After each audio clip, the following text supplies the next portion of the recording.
በ14 ሚሊዮን 900 ሺህ ብር የኢትዮጵያ የምትገዙት ወርቅ ላሳያችሁ።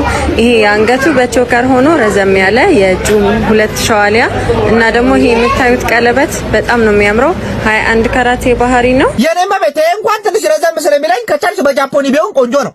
ካልቻልሽ ደግሞ ሱሪም ቢሆን አልጠላም። ትንሽ እግሬ ወፈር ስለሚል ከባትሌቱ ጋር ጠበብ ያለች ከታች ደግሞ ትንሽ ወረድ ነገር ብለው ሰፋቢ እንደ ቬል አይነት ነገር ቢሆን ቆንጆ ነው። ትቀልዳለች እንዴ እቺ ወገን እኔ ሳላቅ ሌላ ፕላኔት ላይ ተከፋፍለን መኖር ጀመርን እንዴ? እንዴ ነው ምን ላድርግ? ህዝብ ቁጥር ሲጠራት ገርና ይፈራማ። አታፍርም እንዴ? ቀለል አድርጋ 14 ሚሊዮን ትላለች እንዴ? የኔማ ቤት የጠራሽው ብር እኮ በኢትዮጵያ ህዝብ ሲመነዘር ድፍን 2 ብሎ 40-60 ኮንዶሚኒየም ማለት ነው። ከየት ይመጣል እንዴ?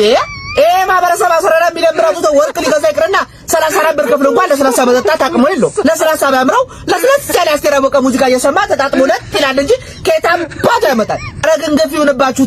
ተው በሰው ሞራል ላይ አትረማመዱ። እንደተለመደው በደንብ ፎሎ ላይ ኮፒ ሊንክ ማድረግ እንዳይረሳ። ይመቻችሁ።